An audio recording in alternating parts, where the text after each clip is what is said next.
Hello, everyone, and thank you for joining today our session, Modus X Blender. We will jump straight into things here in just a few short minutes. As always, please use the chat or Q&A section to ask your questions, comment, etc. We want this to be pretty discussion-like. Joining me today is Riley Peart from our client services team, who will also be driving today's webinar. Ken could not join us today. He has other things to do before we get ready for InfoComm next week. So without further ado, I'm going to hand things over to Riley, and we will get this show underway. Awesome. Thank you. Alrighty. So what we're going to go over today, just a quick overview, is we're not going to go over how to make your own models or where to find them. We're going to go over, once you have your model, how to prepare it for use in Modus. Along with that comes some problems that you might encounter, if you modeled it yourself or if you found it online. There are a number of problems that can look normal in Blender and then not be right in Modus or vice versa. So we're going to go through some of those today, and then we'll quickly go over how to UV scale objects to get the textures working in Modus correctly. And then if we've got time, we'll show you how to convert a scalable vector graphic, so some kind of logo that you would find online, into a raised 3D model that you could then place into a space. So without further ado, I'm going to go ahead and import. I have prepared a project already with a table that's been imported from an FBX into Blender, and I've purposely gone and made some changes to it, something that you might find in an online model, things that might look wrong to you if you do 3D modeling, but that's all part of it. So, say this is what we got. We imported our FBX model, and then we just want to export it to Modus. We'll just go to Export, FBX.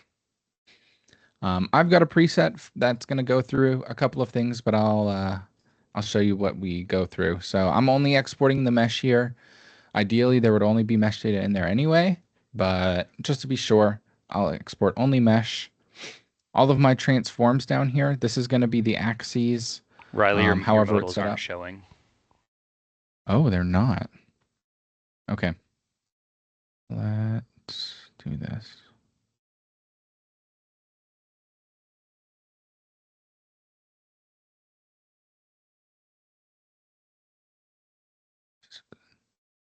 There we go.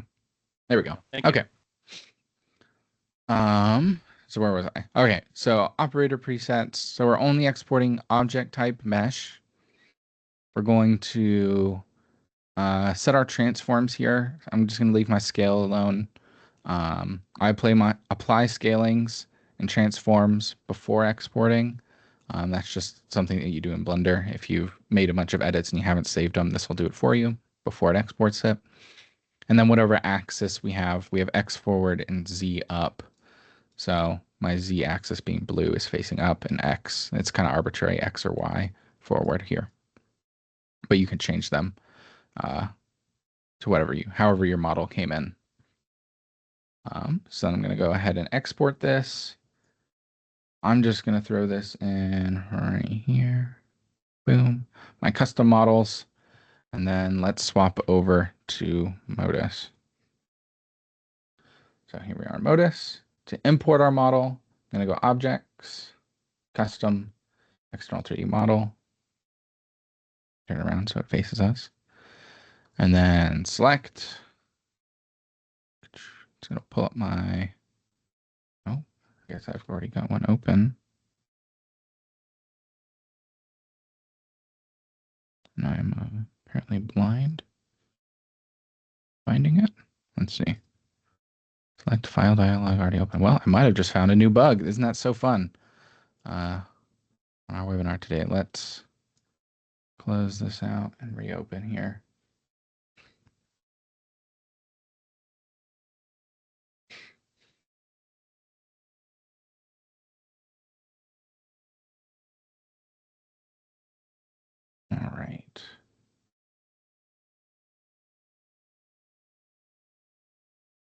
some external model, either that or this dialog box is opening, and I am not very good at finding it. So you're not getting a file modal? I'm not getting a file modal. You on that version that we had you install yesterday? Yep. Well, you might need to roll back to the live All room. right, we're going to do a little quick rollback. Let In the me try meantime, it on mine just to see if this is consistent. So we're on a test build that we're planning on using for Infocom next week. we're finding all kinds of little treats in here. Please stand by while we sort through these technical difficulties. My modal works fine. So Yours does? this is a Riley problem, I think. Yeah, I'm able Oh, to get man. the modal up. So it could very well be that you have a modal already active, but that doesn't really make a lot of sense. You should be able to see I'm it. going to close out all of my Modus stuff here.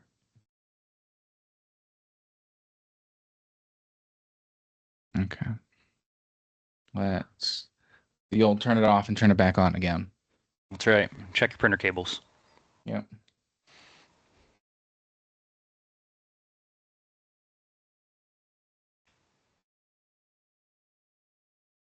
Oh. Oh yeah, that worked. Okay. Let me just see what happens. Were you using Modus right before you jumped into this? I was. Yeah. File dialog is still open. I might have to do a quick restart then. I'm not seeing any file things open up for me. Well, if But I you haven't want restarted since to, I installed it. yeah, if you want to do a quick reboot, I guess that's the Okay. best course I will forward. be right back. Yeah. And in the meantime, if anybody has any questions about things other than modals in Modus, please feel free to ask them.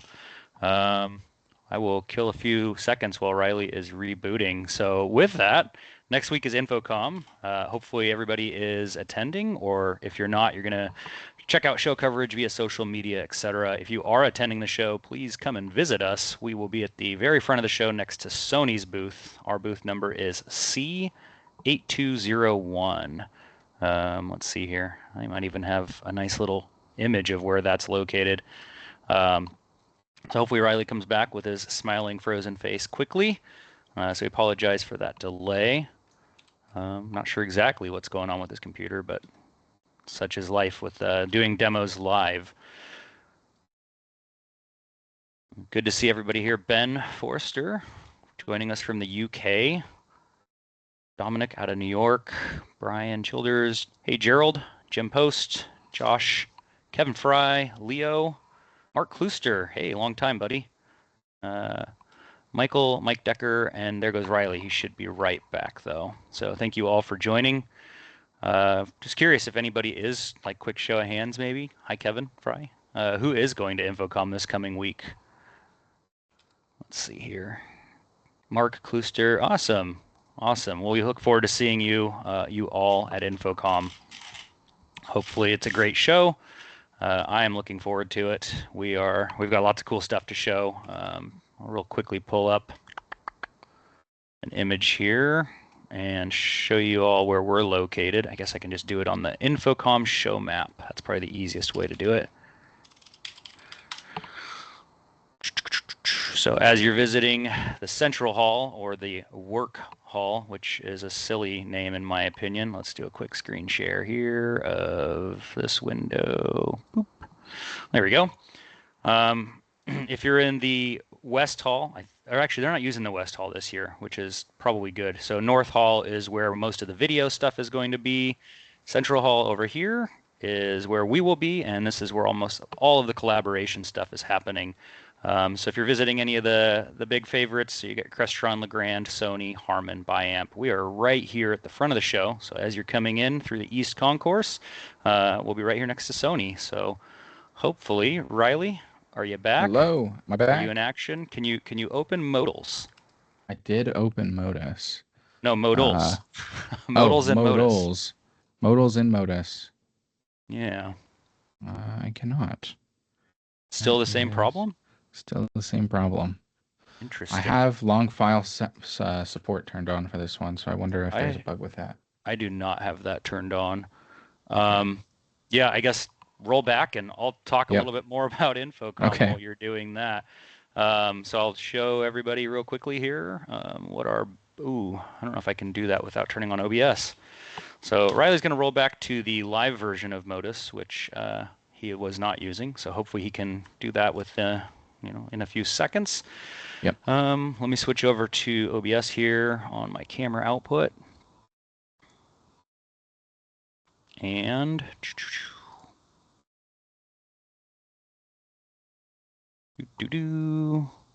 okay.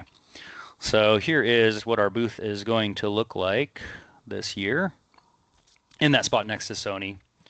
So for those of you who are coming, we do have hands-on demos of Modus. So we'll be there with all of our team and developers to show everybody how things work. Oh, blurring's not going to work for this though. Let's see, we'll turn that off. So here is that same map you were seeing just a minute ago. So there's Sony's booth and here's Modus. So from the front of the show, let's see if I can get this to do what I want it to. So from the front of the show, as you enter, you'll see essentially our displays here. So we'll have Modus showing on all of these displays around the booth we can put people here. Let's turn on the peeps. So people helping from within the booth. These monitors up above are going to be playing or displaying whatever the person facing out into the aisle is doing. So our goal here is for anybody to walk up and be able to use Modus and everybody at the show to be able to see how simple it is. So if you're in the neighborhood visiting Sony or LeGrand, feel free to stop by and take Modus for a spin. Riley, are you up and running? We are downloading our files right now. Okay. So I see a hand raised, and I'm not sure if Josh is raising his hand because he is going to Infocom, or Josh, do you have a question? Feel free to drop it in a chat if you have a question, or if you're going to Infocom, hopefully we get to see you there. All right. Up for the IC response. Perfect. Well, we look forward to seeing you there. It's going to be a nice, cool 105 degrees on the first day of the show. I'm really looking forward to it. But I'll take dry heat over humidity any day of the week. That's right. So with that, Riley, how are we looking? Downloading DLCs? I think as I watch it, because I'm watching it, it's going slower. But I'm at 99. So. All right, 99. Well, I'll give you back the keys here, and I will turn off my Modus screen. 90 with 80% humidity here in Houston. Yeah, man, I don't know how people live in the South like full time. Yeah, I can take arid heat. Dry heat is manageable. It's still hot, but there we go. I see modals. All right, it's working. All right. Let me go and grab that webinar table that we just exported here. 610. Boom. Well, it's looking a little big for our space. Let me make some room in here.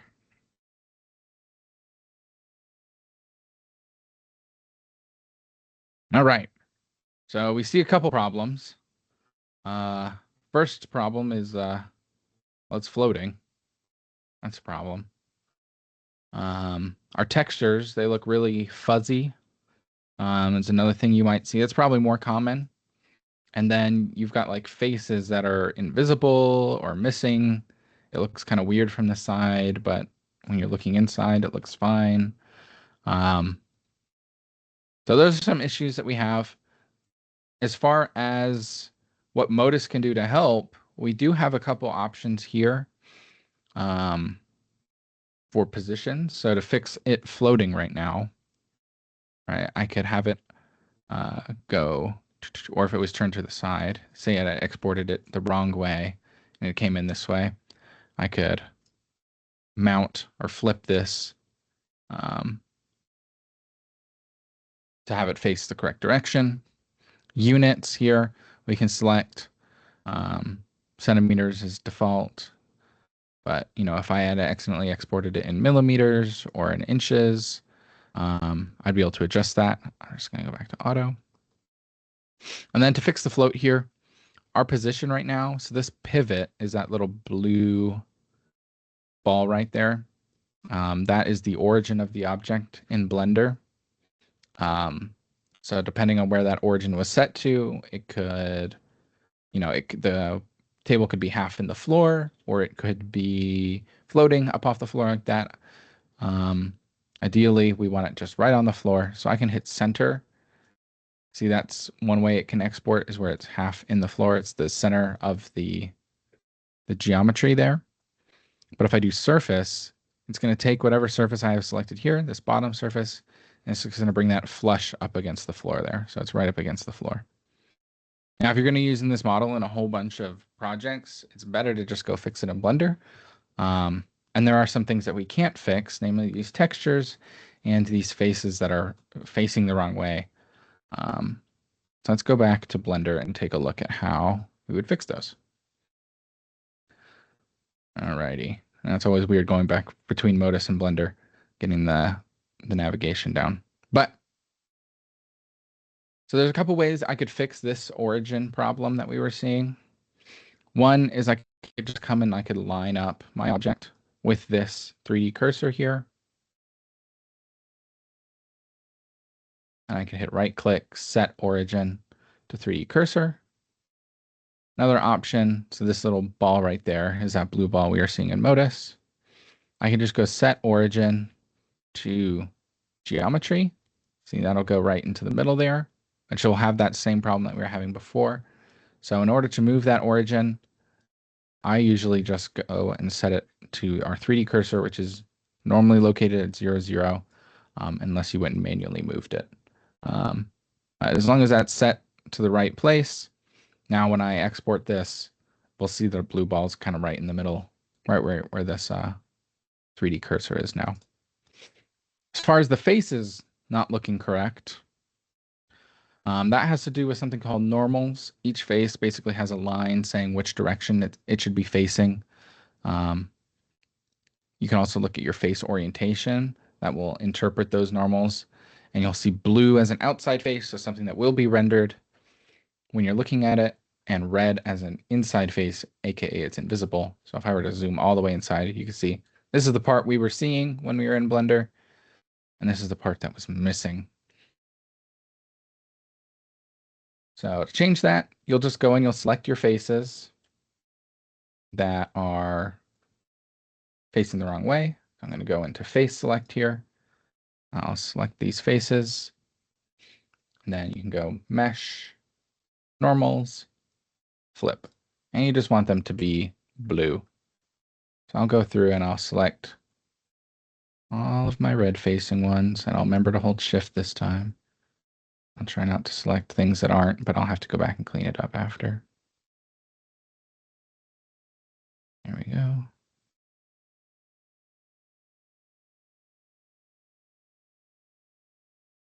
All right, I think I've got everything selected that I want. Again, that's just mesh, normals, flip. I'll just do one more pass over, make sure everything is blue, nothing's red. That's looking good. So that should solve that problem. So let's go ahead and double check that. Let's go File, Export, FBX. Again, I could just come and select all of these manually, or you can set it once and then hit this Save Preset, give it a name. It'll select all the stuff for you. Let's do Webinar Table 2. And then come back over to here. So let's leave our first guy over here in the corner of shame. I'm pulling a new one.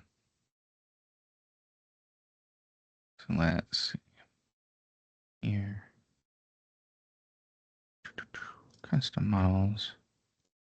And I didn't export it where I wanted to because I forgot. I crashed and didn't select the place again. All right. There we go. Webinar table 2. Ba-bum. All right. So immediately we are seeing that it is no longer floating on the default import. And we actually see the whole table, which is great. Yep, everything's looking right here. This could work if you were you needed something in the room that would act as your table. You could give it a flat texture, like these ones that don't really have a pattern on them. Um, make it out of metal or something. Really flat. And it looks fine. The texture scaling you'll really see with stuff that has a lot of detail built into the texture, something like brick. Obviously looks really wrong. Or we do have a material in here that'll let you see how you have UV wrapped your object. This is just a default UV wrap from Blender. So it does not look pretty. These are supposed to be like a nice little even grid, and you can see it's all kinds of distorted and not looking right. So that's why our textures are coming across as they are. So let's get over to that, and we're going to show you how to separate the model's textures. So we support a number of texture channels. I believe it was 4, but we upped it to, is it 11? 10 or 11? Yeah, Something like that. 10? Okay, so we can do up to 10 textures. For this table, I'm just going to do 2. I'm just going to do the tabletop and our base here, but you could go up to 10. So going back over to Blender, we've got our beautiful model here. I'm going to swap off our face orientation. And then let's do our texture scaling first, since it'll all be one model, and that'll make it easier on us before we start designating areas as different textures. So for anyone that's not familiar what UV wrapping is, UV unwrapping is, we've got our, oh, I'm supposed to have a picture here. Add source. All right. Well, here, I'll just pull it over. Boom. Ba-bum. All right. We've got our little snowman here. Oh, is there someone in the chat? That's just me. Great. Okay, great. So if you're not familiar with it, is 3D objects, you basically have to wrap it in a 2D texture. So we've got our Santa chocolate over here, but if you were to unwrap that, that's what this little foil piece would represent. This would be the UV texture that we're either making bigger or smaller, so it fits onto the Santa. So it's not, it's not the entire face taking up this. Then you've got a bunch of extra wrapper in the back. So that's what we need to scale in Blender. Let's jump over to this now. All right. So to do that, I'm just going to go ahead and hit A. I'll go back into edit mode. I'll go ahead and hit A. That's going to select my entire model here. And then I'm going to go over to our UV section here. And there are right ways and wrong ways. We're going to do the quick and easy way. Otherwise, you could get into like a whole course on just UV unwrapping. So I'm going to do this smart UV project. I'm just going to leave everything as it is and hit OK. Doesn't look like anything happened. But now if we go over to our UV editing side, if I hit A, it'll select everything. It has unwrapped everything here nicely. Before, it would have looked like a, let's see if I can get what it looked like before. That's what it looked like before. So before I did that smart UV project, this is what all of the textures looked like. After, this is what it looks like. And the great thing about Smart UV Project is it's going to keep everything that same consistent grid size. So we don't have any deformed stretching in either direction. We just have a scale issue now. How big or small does it need to be? In 3D modeling, it's called textile density. That's what we're going to be adjusting here. So how much picture per square needs to be divided up. Blender doesn't natively have any tools for textile density. There are add-ons out there and plugins, but I'm trying to keep it pretty vanilla here. So I'm going to do it the way I've done it before, which is objects. We're going to add a plane. I'll just move it out here so we can see it. It's just a normal plane. As far as the size of the plane goes, it should be 30 centimeters by 30 centimeters. which I've already got it set to here.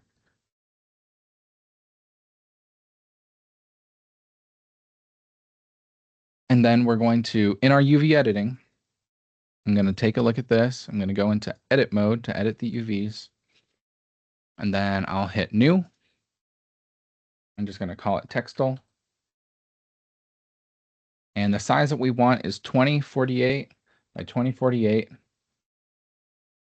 And then that size correlates to a 30 by 30 centimeters square. For color, we just keep it there. And then generated type, we're going to go UV grid or color grid. And hit OK. So now we're going to see that we're super zoomed in because it was stretching out this texture for us. And now we've got it properly sized. So this plane now has the correct textile density. Now we can't see it over here because you can't really view, the viewport doesn't have a way for us to view UVs. And so we're going to turn this map into a material by going to material, new. It's making our little material for us. Woohoo! And then right here where it says base color, you click on the little yellow button. That'll open up a thing here, and we're looking for image texture right here. And it's going to say, hey, where do you want it? I'm just going to use this drop down. I've already made mine. It's called textile. Boop. And now I'm still not seeing it over here. I'm going to come back over to my layout mode. I'm going to make sure I've got viewport shading. So that's going to add my materials in there. So I can see this guy. I can manipulate him around. I'll put him right on the tabletop. Boop. I'm like, okay, well, that's what it should look like. This size grid should match up with whatever I put on the table. So for this material on the table, I'm actually just going to assign it the same material here. Boop, boop. Name it material. There it is. So we can see that our UV unwrap did keep everything uniform and nice, but it's not the right size. So let's go back over to UV editing. I'm going to press A to select everything. Actually, let me turn on viewport shading here so I can see it. So again, we don't have a stretching issue. We just have a scale issue. So over here, I've clicked on my UV side. I'll click A, that'll select everything, and then scale. And then since it's a 2D image, you could do left or X, Y individually, or you could just use the circle to do it at the same time evenly. And as you scale it up, I just want this to be roughly the same size as our picture there. I went a little bit too big. That looks about right. So doesn't need to be 100% perfect. It still looks like a little bit. There we go. Doesn't need to be 100% perfect, but getting it close will have those materials come across a lot better. So now this model is ready for me to divide it into multiple pieces for our materials in Modus. I'm going to go ahead and delete. I'm done with my texture plane. I'm just going to delete it.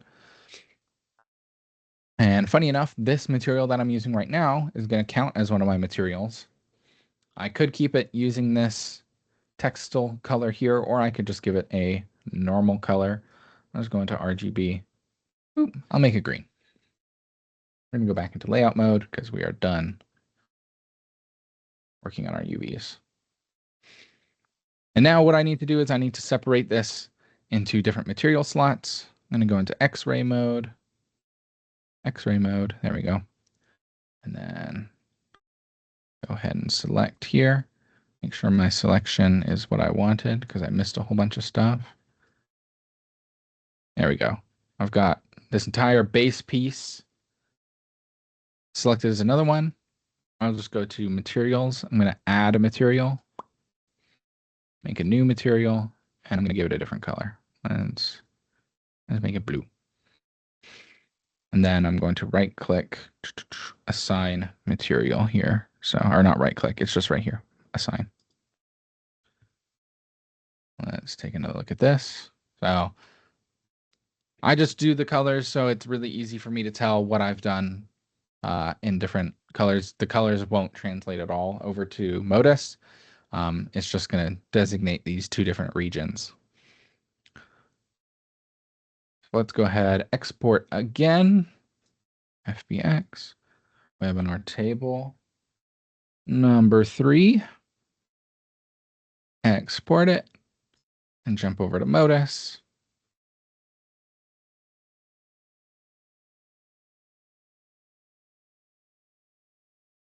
Custom models, webinar table 3. Already the default texture is looking a lot better. If we pull these guys next to each other, one looks like super splotchy and faded, and the other one looks a little better. Here, let me upgrade that a little bit so we don't get as much blurriness from Modus happening on very low. So that looks a lot better. If I were to pull up that UV grid again, right? This should look familiar. That's what it looked like in Blender. That's funny. We got a little outline there, but that's fine.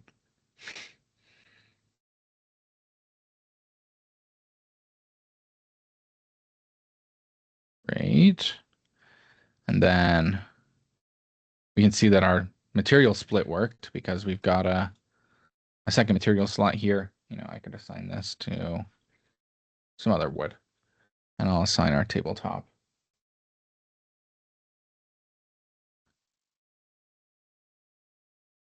I don't know. It could be anything. For custom models, you're open to use any material that we have in our library. So you go crazy with it. Use whatever you want. All right. So that's kind of, a couple different tiers to getting your Modus models working based off of, if you've modeled it yourself or whatever you find on the internet. Most of these problems come from ones that you find on the internet, if I'm being honest. But there we go. How are we doing on time? Do we have enough time to do our logo? We're okay on time. Jim Post does have a question. It says can be answered at the end, but let's see. Reversal question for you. When I create an object within Modus using primitive blocks, is there? No, there is not, Jim. We don't have a way to save prefabs is kind of the thing that we've talked about. There is certainly a handful of requests in for that type of a feature, so we'll build it someday, hopefully soon. But no way to do it today, unfortunately. So if you want to move forward with the SVG side of things to how to do a 3D logo, that would be awesome. Yep, will do. All right, so here's our old model. I'm just gonna open up a new project here. I'm gonna save this one. So SVGs are just gonna be any scalable vector graphic. Usually you can get them from a marketing team, because most logos are made to be scalable, so they could be any size without getting all fuzzy. So I'm going to go import SVG. I just found one online for some company that doesn't exist. I think it's literally called just like business tag, like a fill-in one. So here we go. Nice and teeny tiny here. We got company and business tagline. We've got our SVG. I purposely chose this one because it looks a little bit weird. Mostly because it looks like it's broken up into pieces, but then there's also another graphic on top of it, or another vector that got placed on top of it. So it's going to cause us a little bit of issues. Now, if you got one that came in clean, it would be really, really easy. You would just select all. You can even just hit A, select all. You'd go to Object. Oh, you'd be in edit mode. That's what you have to do first. Select everything. And then, right click. Oh, maybe I'm losing my marbles here. You would join it. And then you'd be able to convert this to mesh. Doing this, convert to mesh. But you see, when we joined it, there's a couple problems. We lost half of our graphic there. That can happen because you've got stuff stacked. So you see they've put this curve on top of all of their other curves. I'll go ahead and delete that one so we don't see any of that weird Z fighting happening anymore. I have to hit A. object, convert to mesh, and hit it. Now it's going to be all pretty for us. So what it's done is it's gone and taken all of those vector pieces, and it's actually, if I go into edit mode now, I won't see those points for the curves. I see that we have geometry here. And you can just hit A and actually select all the faces. And then we have our extrude option here, extrude region. And if for whatever reason I was extruding, it wasn't locked on the Z-axis here, like it is right here. I'm actually extruding multiple times. Say it was accidentally going this way or this way. You just hit the Z key and it will go up. It'll be locked to the axis. So now we've got it floating. We've got a little bit of geometry here, so it's actually got some substance for us to import into Modus. What I'll do is I will go to my file, export, FBX, and we can see that this one, the up and down is on the Y-axis and not the Z-axis. So when I go to my preset, I'm going to change that. My up is going to be Y up, and my forward is actually going to be our Z-axis because that's like facing us. Then I'll go ahead and export this in the right spot. Go.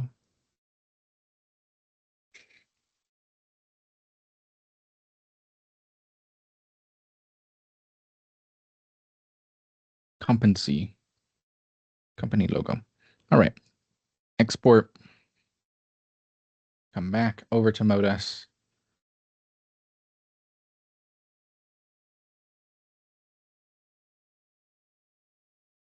Company logo. Let's come in.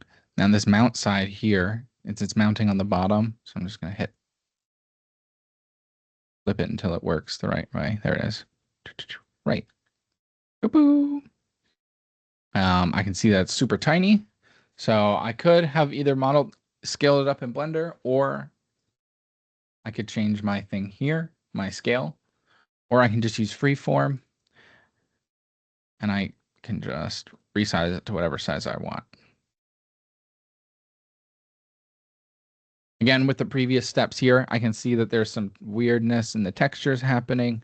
I'd run through those same steps that I did over here if I wanted to have this be like super clean, and then I'd be able to break it up the same way we did this one. Maybe I'd have this lower flame, this upper flame be a different color, and then company and business tagline be two separate colors. So a total of 4 there. But I won't bore everyone with going through those same steps again. But yeah, taking an SVG, and so you could throw this, you could either use this like on the wall, or you could just have it floating in the room. You know, if it's your company that wants to have some branding in there, or the client company that just wants some branding in their 360s, or in the room as you're exploring around. But you know, there's not room in the walls, or they haven't decided what that's going to look like, so you can just throw this generic thing in there and keep it mobile for them.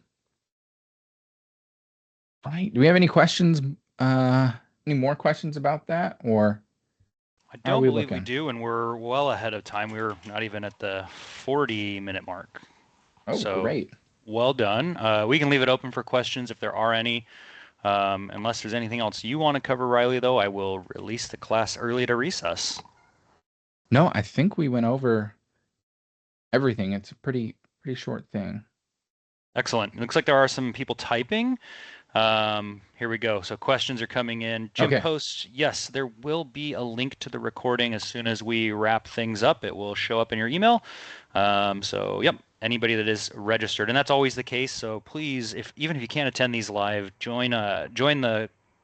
register for the webinar, because we will automatically send out a recording of it to everybody that is registered. Ben Forrester says, what do you do after extrude vertices? Okay. Do you understand the question? Okay. Yeah. So I didn't extrude the vertices. I extruded the faces here. So I swapped my selection mode from vertices to face. Not that it should make a difference here, but once it's extruded and you have it up in your like 3D looking logo, so from a flat image to your 3D, then it's just exporting and going through making sure that we have everything oriented the correct way where our, again, in this instance, our Y was up and our Z, so looking at us, was forward, and then exporting it.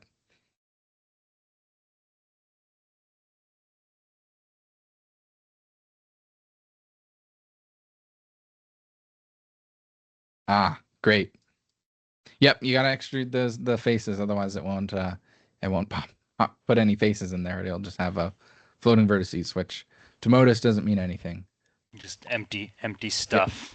Yep. Michael Guther is asking, is there a way to include indirect lighting of the logo? I assume, and I'm not sure if this is quite answering it, Riley, maybe you have a way to interpret this, but I'm assuming he's talking about perhaps using like the radiant material. Oh, he's got an example. Example. Examples Perfect. are good. Ah, okay. Let's take a look at it. Yes. Aha. Yes. Yes. Okay. Riley, I don't know if you want to tackle that one. Yeah, that one's gonna be fun. Okay. So to do that, what they did is they broke it into multiple textures again. They left a back piece as a separate texture. So what I'll do, if I was gonna replicate that image, I'm gonna undo here. There we go. So I'm gonna keep this little back plane as my what's gonna be glowing, and then I'll extrude again. Ooh, that was a fun extrusion. There we go. So I've got it locked on the Z-axis now. Maybe. Yeah, I'll do this. Okay, so I've left a tiny little piece down there. You can probably, I don't know if you can see it, but I've left a tiny divide. That's what I'll use for my glow backing here. So, and then I'll take a look from the Y here. And I can see there it is.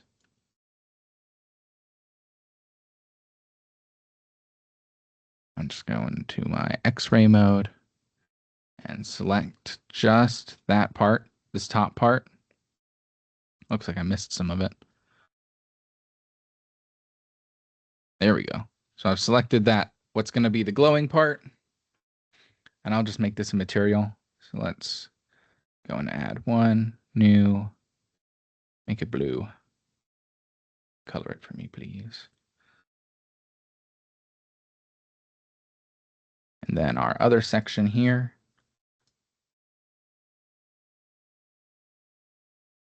Ooh, I'm not very good at selecting today. Our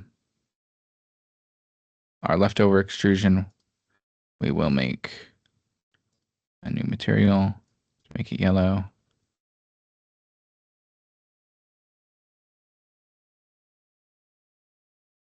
And assign. So you can see that it's getting assigned there. I think it's because of the scalable vector graphic actually had some materials attached to it. So we're not seeing them rendered out quite as we would. But these should be selectable by material. Oh, I never joined it. That's why. Aha. So I've joined my mesh now. There we go. So now I can work on it all at once. You can see we've got all of these SVG materials. I could go through and I could delete these. It'd probably be best practice to do so.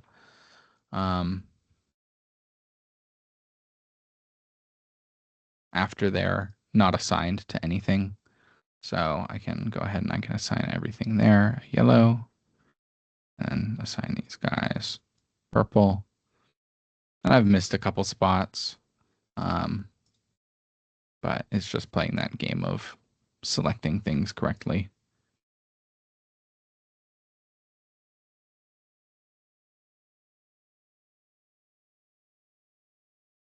There we go. That's looking pretty good. Looks like I missed. Oh, that one got divided up weird. But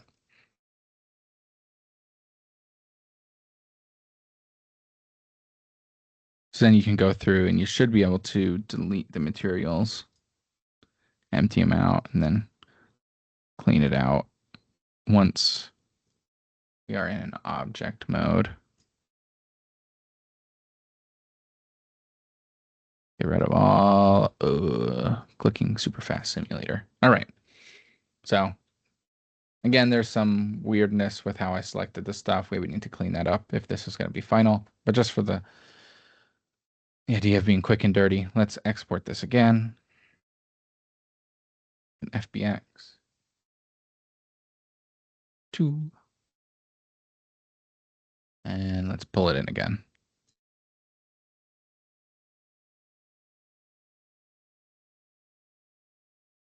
Again, I'll need to get this scaled up so we can see it nicely. And then our material, one of them is going to be radiant. Oh, I guess I selected the back one there. So you can see that it's glowing now. And then let's have our first one be like automotive paint. So it's nice and shiny. So looks really cool. I'm in medium lighting right now. If I were to crank this up to high, that's where you start getting that indirect lighting from that radiant material.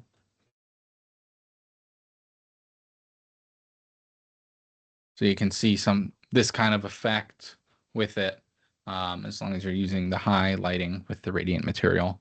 That was a good example. I liked how that one looked. So thank you for that.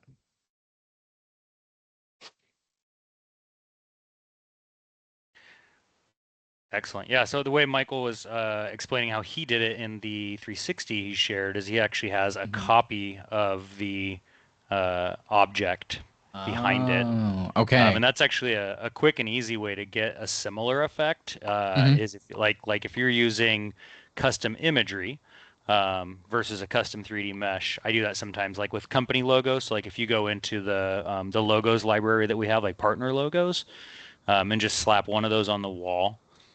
You can set that as a transparent, which will just basically cut out the logo only, and then you can make it glow by backlighting it. So now you'll have a white backlit logo, and then just make a copy of it and turn off. So just make a copy, turn off the transparency, and invert the color. Or sorry, invert the color. Don't turn off transparency. There you go. And then you can actually bring the dark logo out from the wall slightly by resizing. Yep, just resize it out from the wall just a tiny bit. I use this a lot to create that kind of effect of a glowing logo. Works really well with our custom image pipeline as well, but the way that Riley did it is probably the proper, I'll use air quotes, proper way to do it. So there's a number of ways you can get a similar effect, but thank you for showing that. Let's see, is there any other questions? Michael says, thank you. You are most welcome. We are now at the 47-minute mark, so we are still within our hour window, but we like to wrap these up usually in 45 minutes or less. Riley and I'll stick around for a few more minutes if there are any additional questions. I think we tackled everything. Ben was taken care of. Michael's good. So yeah, again, thank you all for joining. For those of you attending InfoComm next week, we definitely look forward to seeing you. Again, we're both 8201, front of the show, right next to Sony. In between to Sony and LeGrand are sort of the big anchor booths near us.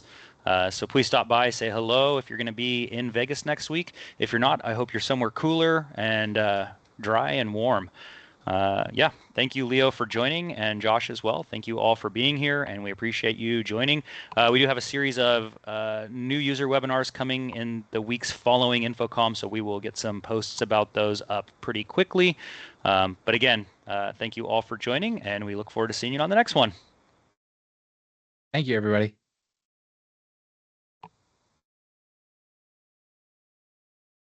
All right, I'm going to go ahead and end it. Looks like everybody has left the building. Sounds good.